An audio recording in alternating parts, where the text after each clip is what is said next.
ravi de vous retrouver sur les antennes de Bâti Radio et Radio Territoria. Nous sommes ravis de pouvoir vous faire vivre cette 6e date déjà de la tournée régionale Renault Tour, en attendant le forum Renault Days qui, pour rappel, se déroulera les 7 et 8 octobre prochains. Ce sera porte de Versailles et ce sera à Paris.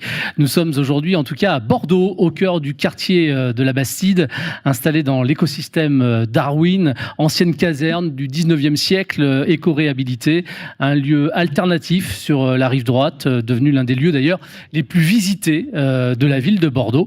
Merci d'ailleurs aux équipes ici sur place pour leur accueil et au public également pour son attention. Vous pouvez d'ailleurs vous applaudir. Merci. C'est une nouvelle table ronde que l'on vous propose tout de suite avec un focus sur des solutions innovantes en local, en matière de rénovation énergétique. L'occasion également de s'arrêter sur des cas pratiques et de mettre aussi en avant des retours d'expérience. Je vous présente mes 4 invités. Justine Frostin, bonjour. Bonjour. Responsable du développement des partenariats et relations institutionnelles chez Prestataire Certification. Merci d'être présent. Merci à vous. Catherine Laurent, bonjour. Bonjour. Délégué régional Bordeaux de l'agence Qualité Construction AQC, bienvenue à vous. Merci de répondre gentiment aussi à mes questions. Olivier Gérard, bonjour. Bonjour. Directeur marketing Nouvelle-Aquitaine chez Point P. Et Arthur Braque de la Perrière, bonjour. Bonjour Jean-Baptiste. Directeur général de Dorémy. Merci encore une fois à tous les 4 d'être présents et de répondre gentiment à mes questions. Et je me retourne vers le public pour vous indiquer que tout à l'heure, à l'issue de cette table ronde, vous pourrez également solliciter nos intervenants en posant directement vos questions. Tiens, une question commune peut-être pour lancer les échanges, c'est la question fil rouge de ce Renault Tour. Comment faire pour accélérer la rénovation énergétique d'ampleur, la massification de la rénovation énergétique d'ampleur? Justine, je me tourne vers vous en premier. Alors, comment on massifie dans la rénovation énergétique, notamment en certification? Ça passe par une approche à la fois technique, pragmatique et pédagogique. Et aussi, il y a une notion de stabilité qui est importante chez Prestataire. Je crois que la pédagogie dont on doit faire preuve en tant que certificateur, elle est primordiale pour simplifier le parcours client. On a des maîtres d'ouvrage face à nous qui sont face à des normes qui s'accruent d'année en année. Vous ajoutez à ça les pouvoirs publics qui changent souvent la donne du jour au lendemain. On a eu l'occasion d'en parler un petit peu avant. Nous, notre objectif effectivement chez Prestataire, c'est de vraiment fluidifier le process et surtout avoir une approche qui soit cohérente avec à la fois la volonté des territoires. Claudine Bichet, adjointe à la mairie de Bordeaux, disait il y a quelques jours que le parc bordelais, c'est 400 000 logements. Une rénovation de ces logements, puisque on est sur des étiquettes DAG majoritairement, ça représente 11 000 logements à rénover chaque année. Donc on se doit d'avoir une approche la plus pragmatique, pédagogique, pour effectivement encourager tout le monde à faire de belles rénovations et des rénovations performantes.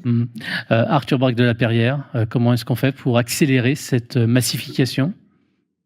Alors c'est la bonne question, parce que si on veut être neutre carbone en 2050, ce qui est quand même l'objectif, on parle de 300 000 à 500 000 rénovations par an. Rien que la maison individuelle, ça représente 10% de la consommation d'énergie en France. Donc on est dans le cœur du sujet, accélérer et massifier la rénovation énergétique. Chez Dorémy, pour aller plus vite et le massifier, 2 choses très importantes. La première, pour faire les choses plus vite, c'est déjà de faire des rénovations complètes. De ne pas faire par petits morceaux, mais d'avoir une approche globale de la maison. Alors évidemment, si possible, de faire une rénovation complète et performante avec tous les lots, mais à minima, de définir un parcours de travaux pour définir une cohérence et une performance des travaux. Donc l'approche complète, c'est la première étape. Chez Dorémy, on arrive à diviser les consommations d'énergie par 4 à 8 dans une maison individuelle. Une deuxième étape, c'est de garantir aussi une qualité des travaux. Ça ne sert à rien de faire les travaux vite et complets si on ne garantit pas une certaine qualité. Suivre la qualité des travaux, la contrôler, quelque chose d'essentiel. Sur nos chantiers, on va contrôler par exemple l'étanchéité à l'air pour s'assurer qu'une rénovation soit vraiment performante. Et puis, à travers notre bureau d'études interne, le lab, on va mesurer sur nos premiers chantiers les résultats avec des capteurs. Sur nos 80 premiers chantiers, on atteint 37 kWh par an et par mètre carré de performance en énergie de chauffage. Donc ça, on contrôle les travaux et ensuite on suit la qualité. Donc voilà, c'est pas le tout d'aller vite, mais c'est également de le faire bien. Il faut combiner les deux. Et on aura l'occasion d'y revenir évidemment tout à l'heure. Catherine Laurent, même question évidemment. Comment est-ce qu'on fait de votre côté? Pour massifier, je pense que ce qui est important aujourd'hui, c'est la confiance. C'est un élément important, confiance entre les entreprises et les clients. On a parlé de la confiance avec les financeurs, mais cette... je me fais gronder. Cette confiance, elle viendra aussi par d'apporter des éléments de preuve, d'apporter des justificatifs, de montrer la compétence, la connaissance technique des entreprises vis-à-vis des clients. Et donc, c'est aussi nous de les accompagner et de leur donner un maximum d'informations fiables, la fiabilité, confiance et fiabilité. C'est ça qui amènera la massification et qui amènera le marché. Oui, on entend souvent ce type de réponse et vous avez raison, c'est des sujets qui reviennent. Olivier Gérard, même chose, comment est-ce qu'on fait pour accélérer cette massification? Alors tout d'abord, moi je représente l'entreprise Point P, donc entreprise de matériaux de construction, une marque de Saint-Gobain avec à peu près 10 000 collaborateurs pour 1000 points de vente en France. Et ici, plus particulièrement à Bordeaux, nous avons 135 points de vente pour 1400 collaborateurs. Donc, pour en venir effectivement à répondre à la question, on a pour vocation depuis quelques années, effectivement, au travers de notre métier qui est de la distribution de matériaux, mais c'est surtout depuis quelques années d'accompagner fortement nos clients au travers de la formation, parce qu'effectivement, nos métiers deviennent de plus en plus compliqués, c'est métier d'experts. Donc beaucoup de formation, beaucoup de suivi et d'expertise chantier, puisqu'effectivement on a des technicos pour ça. Et puis on accompagne au travers de l'innovation, on en parlera tout à l'heure aussi, puisqu'au travers de Saint-Gobain et distribué par Point P, on fait de l'innovation. Et puis on accompagne aussi nos clients vers la certification RGE. Donc voilà, pas mal de programmes effectivement pour aider nos clients, quoi. On y reviendra tout à l'heure et on parlera notamment du fameux appareil que vous avez à côté de vous là, qui a l'air un peu bizarre comme ça, mais ça fait pas peur? Ça dépend, en fait, on regardera ça ensemble si vous voulez là. On y revient dans un instant. Justine Frostin, donc responsable du développement des partenariats et relations institutionnelles, je le disais tout à l'heure, chez Prestataire Certification. Concrètement, c'est quoi le rôle de prestataire dans un projet de rénovation énergétique?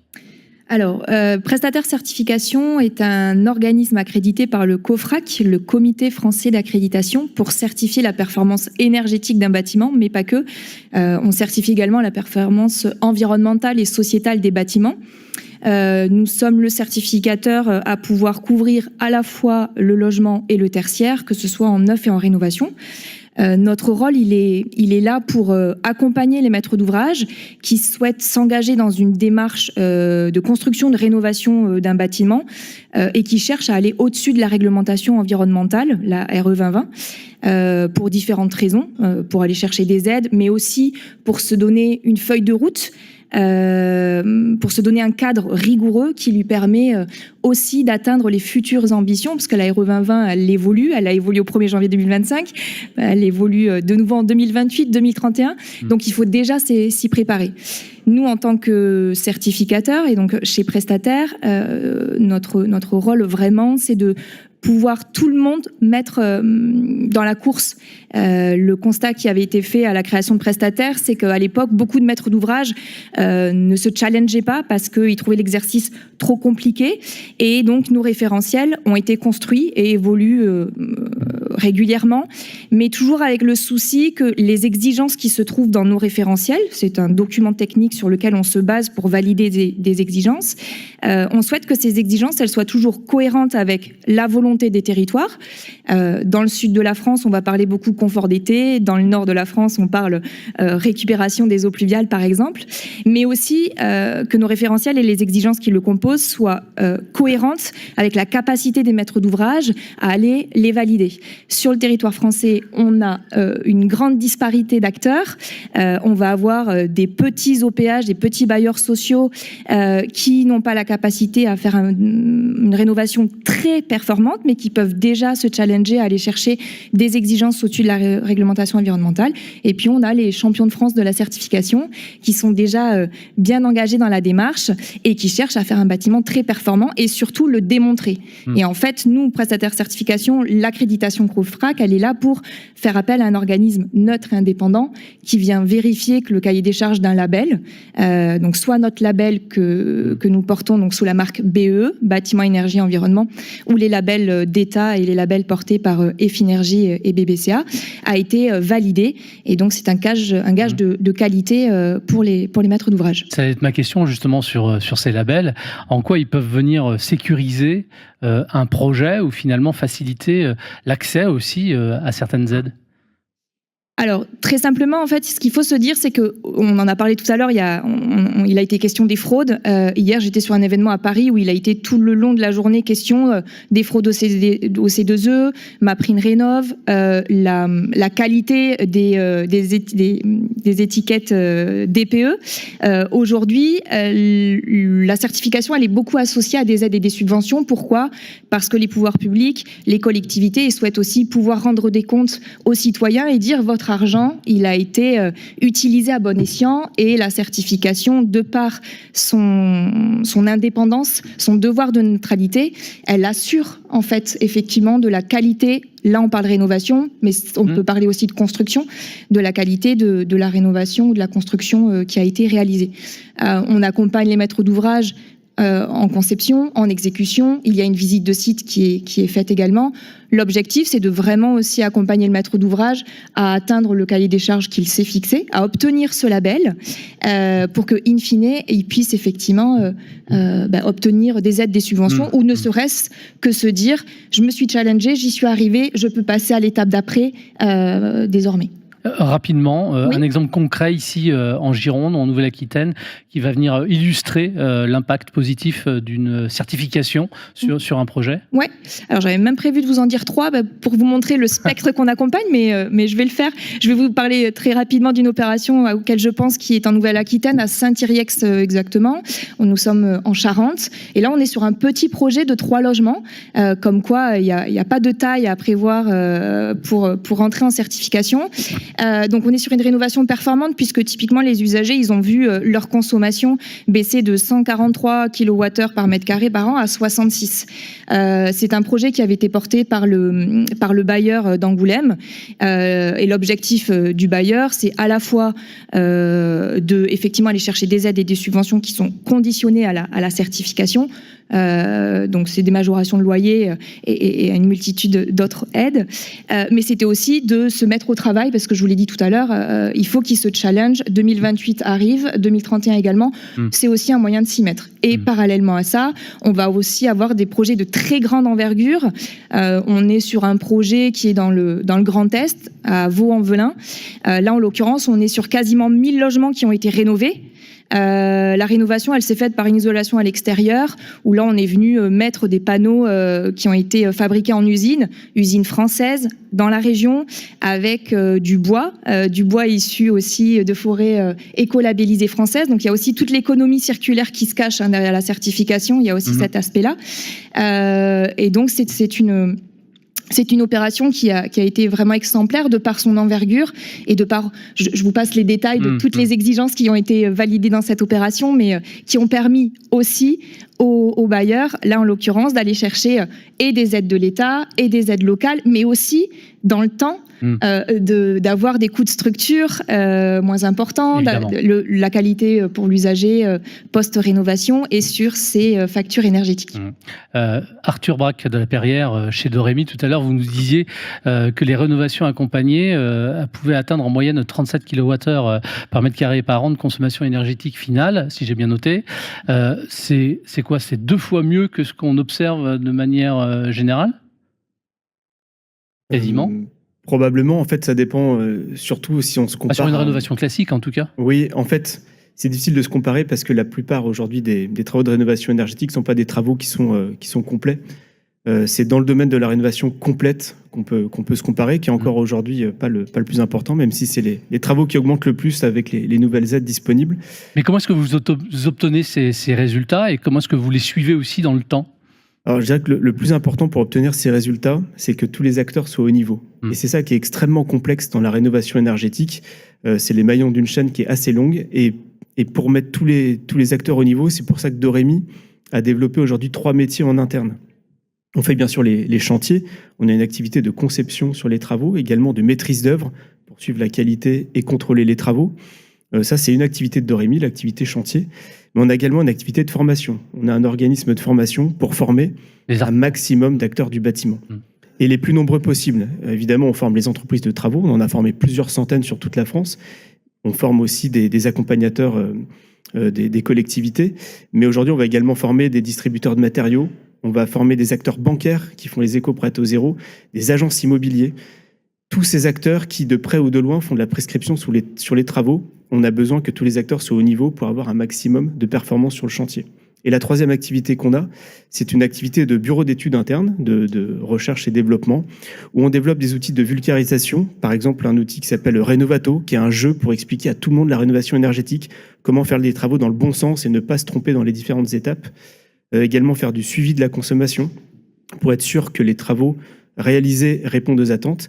Et le fait d'avoir ces trois activités fait que les trois activités s'enrichissent en permanence et qu'on fait en sorte, et c'est la mission de Doremi, c'est la raison d'être de Doremi, que tous les acteurs soient au niveau pour répondre aux enjeux climatiques. Alors, ce qui est intéressant aussi, et c'est d'ailleurs l'un des thèmes de cette table ronde, c'est d'avoir des retours sur expérience. Est-ce qu'on peut parler d'un chantier local, ici, par exemple, en Gironde? Est-ce que vous pouvez nous raconter ce projet quelle a été son approche? Comment ça a fonctionné? Quels ont été les résultats derrière obtenus? Alors, je vais vous parler de deux exemples. Un que j'ai en tête, parce que j'y suis allé il n'y a pas très longtemps. Alors, c'était sur la région lyonnaise, mais le prochain sera sur Bordeaux. Où j'étais sollicité par un ménage qui voulait faire la rénovation énergétique de sa maison. Et il m'appelait tout fier en disant, on a changé toutes nos fenêtres il y a 5 ou 6 ans. Maintenant, prochaine étape, c'est l'isolation par l'extérieur. Il me faudra un devis. Je dis, bon, déjà, avant d'isoler une maison, on va se poser la question de la ventilation. C'est une des premières questions à se poser. Et puis, on va regarder dans l'ensemble s'il y a une cohérence des travaux. Puisque les fenêtres sont déjà changées, on va commencer par regarder ce qui a été fait pour les fenêtres. Et là, j'étais vraiment désolé de leur dire que j'allais pas pouvoir faire l'isolation de la maison. Enfin, si vous voulez, je pourrais leur dire que ça allait coûter 40 à 50 000 euros. Mais vu que les fenêtres ont été faites en pose-tunnel avec aucune réserve pour isoler les embrasures et que les volets n'étaient pas prévus pour ça, tous les travaux qui sont faits il y a 5 ans, ils sont bons pour les refaire. Et là, il fallait rajouter un billet de 20 000 euros, ce qu'ils n'étaient pas forcément prêts à faire. Donc voilà le parfait contre-exemple de travaux de rénovation énergétique pour lequel le parcours de travaux n'a pas été pensé et il n'y a pas d'approche globale. Du coup, ça me permet de vous présenter l'autre exemple qui fonctionne beaucoup mieux. Là, une maison en pierre, maison individuelle, bâtiment ancien, où là, il n'y a jamais eu de rénovation. Donc, c'est un cas finalement un peu plus facile. Il n'y a pas eu d'autres rénovations. Dès le début, le ménage avait envie d'une approche complète pour un maximum de confort. On parle souvent de performance énergétique, mais la notion de confort est extrêmement importante, notamment pour le confort d'été. Ils avaient une projection à long terme pour la maison, donc la valeur verte de la maison avait aussi beaucoup d'importance. Et puis, bon, c'était un ménage modeste, donc qui bénéficiait de certaines aides, et le fait d'avoir une approche globale permettait aussi d'optimiser le financement des travaux. Ça a permis de toucher les 6 lots de travaux de la maison, donc le plancher, les murs, la toiture qui était en partie rampant, en partie en comble perdu, les fenêtres, la ventilation qu'on a pu faire en ventilation double flux, et puis en dernier, le système de chauffage pour le peu qui restait à chauffer. C'est une maison des travaux qu'on a réalisés il y a maintenant 2 ans, et l'année dernière, le ménage est revenu nous voir pour nous présenter sa facture de chauffage qui avait été divisée par 5. C'était un chantier qui était particulièrement compliqué parce que quand on a fait les travaux, pourtant toutes les entreprises Doremi étaient formées à la rénovation performante. Le test en cours de chantier était mauvais.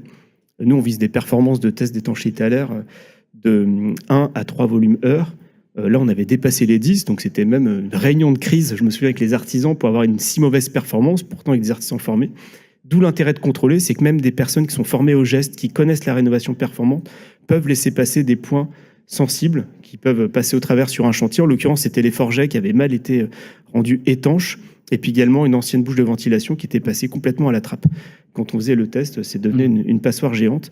Donc le contrôle a permis, moyennant quand même 2-3 jours de travaux en plus, qui a été pris en charge par l'ensemble des acteurs du chantier, de livrer une maison étanche à l'air et de garantir le résultat qu'on a pu mesurer l'année suivante. Catherine Laurent, avec AQC, vous portez la plateforme ProRéno dans le cadre du programme Profil. À quoi sert concrètement, justement, pour les professionnels de la rénovation, cette plateforme ? Justement, en réponse, je rebondis sur la réflexion de la complexité technique. Là, c'est une vraie complexité technique. Il y a une multitude de lots en rénovation. Il faut trouver l'articulation, il faut trouver la bonne solution parce qu'on part d'un existant. on n'est pas sur du neuf, il faut faire avec l'existant pour aller vers une performance. Ça reste complexe, ça reste plein d'acteurs également qui interfèrent, surtout si on est en multi-lot et multi-entreprise. Donc cette plateforme, c'est une plateforme numérique, hein, c'est un site internet sur lequel on a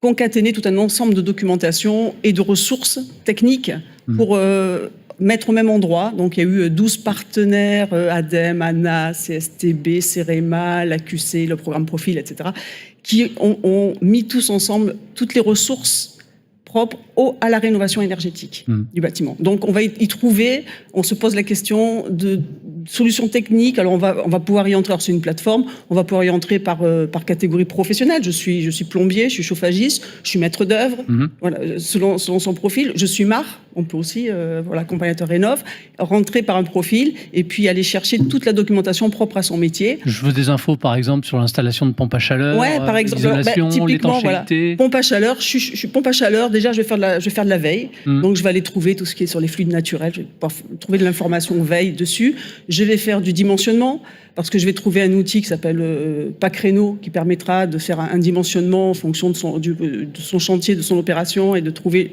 le bon produit. Il y a un référencement de 2500 pompes à chaleur dessus.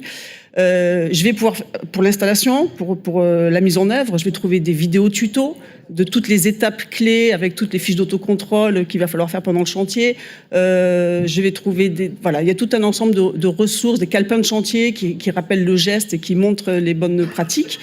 Donc vraiment de la veille au dimensionnement, à la réception de chantier, parce que je vais pouvoir avoir un PV de réception de chantier de pompe à chaleur, tout un cheminement, tout un parcours professionnel qui touchera à la fois l'entreprise, le bureau d'études, même jusqu'au client finalement, puisqu'il va avoir son PV en fin de chantier qui va le valider. Et puis dernièrement aussi, ce qui est important par rapport à la multitude des travaux, tout ce qui est interface sur le chantier. Récemment, il y a une nouveauté, il y a eu des vidéos, on a mis des vidéos sur le traitement de l'interface pour des chantiers de rénovation. J'isole dans un premier temps, je change la fenêtre, ça rejoint un petit peu votre exemple.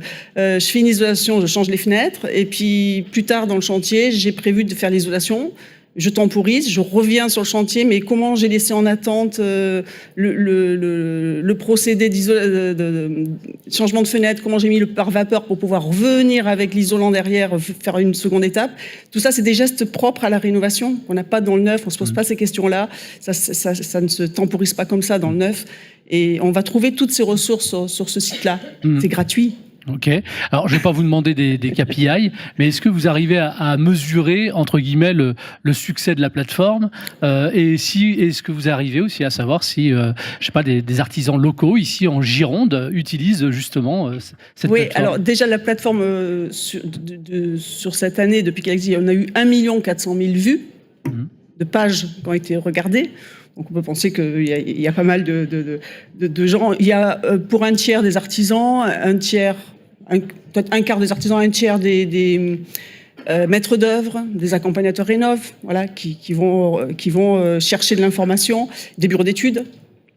Donc il y a du succès. Nous on peut mesurer en tout cas le flux sur la plateforme.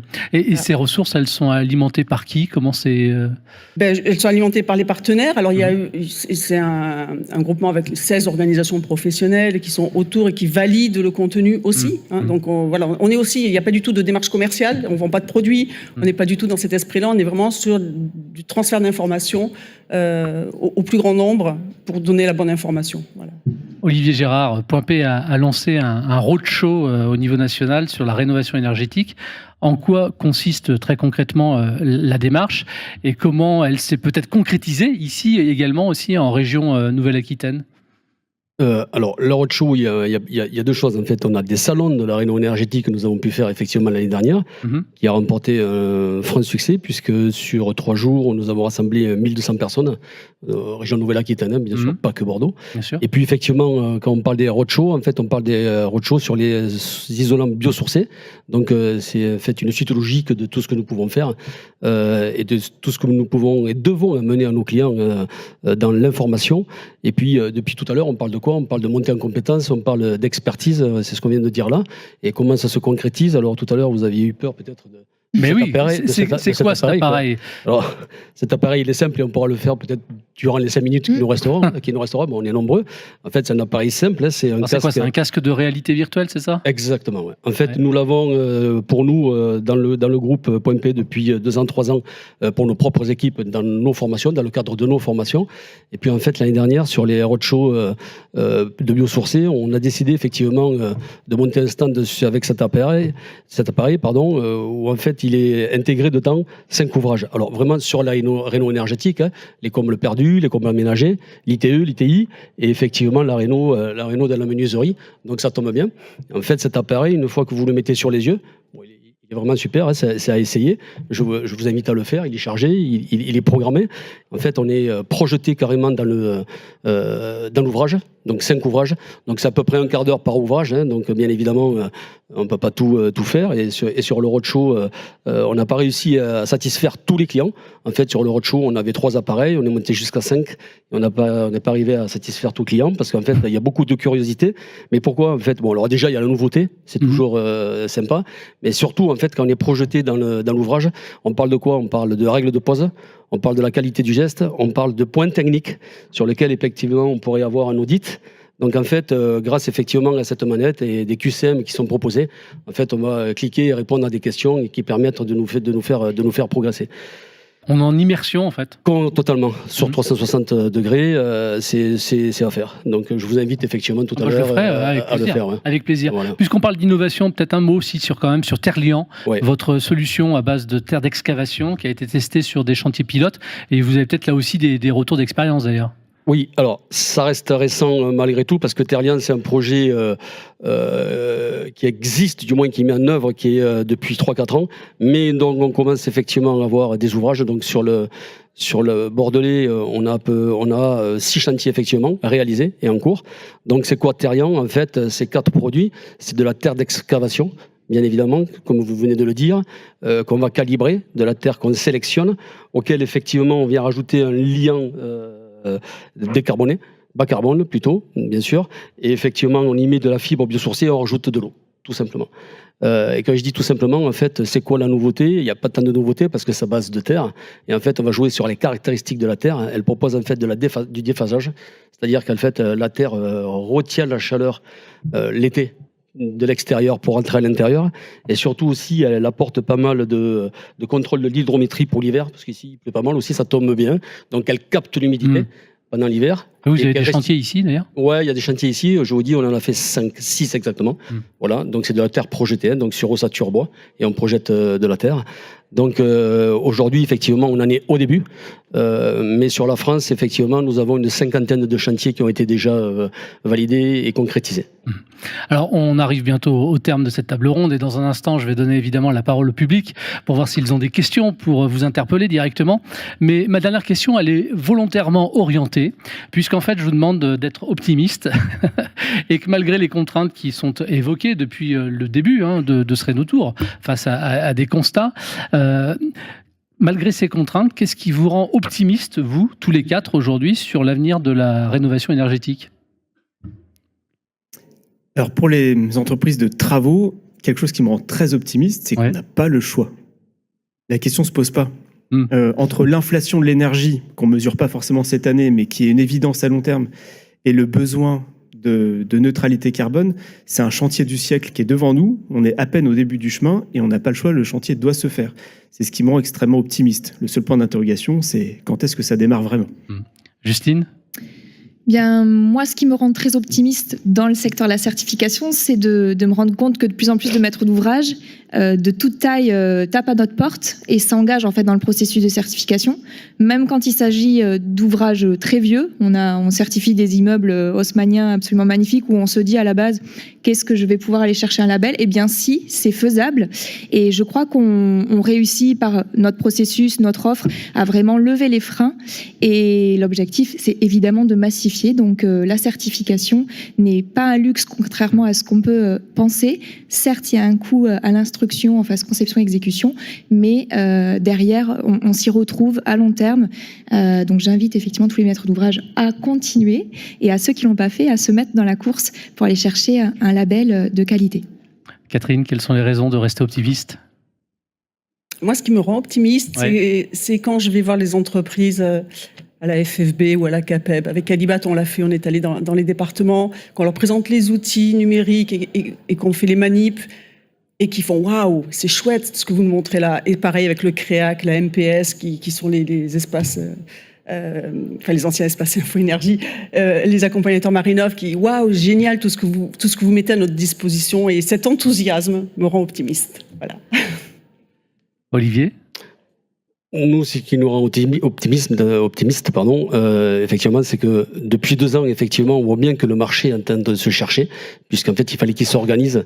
Je pense que la prise de conscience, elle est réelle sur le dérèglement climatique. Donc, il a fallu que le marché l'accepte, que les gens l'acceptent. Et aujourd'hui, effectivement, pendant 2 ans, on s'est plutôt cherché avec tout ce qui s'est passé aussi sur la baisse du neuf. Et nous, comme on est plutôt au cœur du réacteur aussi, on s'aperçoit effectivement que la mutation est en train de s'opérer.